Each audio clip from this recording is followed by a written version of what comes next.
Si je suis avec Aurore aujourd'hui, c'est aussi grâce à la mort. Quand j'ai rencontré Aurore, j'avais 20 ans et j'étais en couple depuis 5 ans avec un mec. Et j'ai mené une double vie pendant un an. J'avais ma vie publique avec mon petit ami, avec mes amis, avec ma famille, le travail, etc.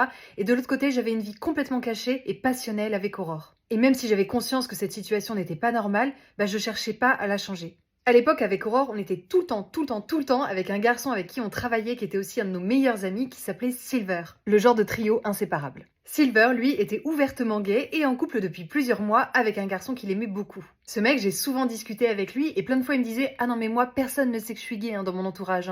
Ma famille, mes amis, personne n'est au courant de ma relation amoureuse. » J'étais personne pour le juger. En janvier 2010, parce qu'il avait aussi des gros problèmes de santé mentale, Silver se suicide.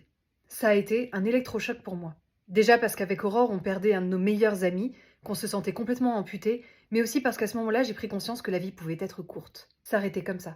Quand on a appelé son petit ami pour le prévenir, au-delà du choc évidemment de perdre son amoureux, tout de suite, on a senti la panique. Et sa réaction, ça a été de couper les ponts avec nous. Il n'a plus jamais donné la moindre nouvelle depuis ce jour-là et n'est même pas venu aux obsèques. Mettez-vous à sa place, il a même pas pu partager sa peine avec son entourage. Et là, d'un coup, moi, je me suis dit, mais et moi?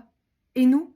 Si demain il m'arrive quelque chose, si demain je meurs, si demain Aurore disparaît, personne n'est au courant pour nous, personne ne sait que c'est elle la personne que j'aime le plus sur cette terre. Notre histoire disparaîtra avec les mensonges. À trop attendre d'être libre, à trop attendre d'être soi, on prend le risque que la vie nous retire cette opportunité. Et là je me suis dit, moi, Marie-Clémence, je suis follement amoureuse d'une femme et j'ai envie que le monde entier le sache. Et c'est ainsi que moins de 10 jours après la mort de Silver, j'ai pris mon téléphone et j'ai quitté mon petit ami. Et je suis très reconnaissante parce que je sais qu'en nous quittant, il m'a offert cette opportunité d'être libre.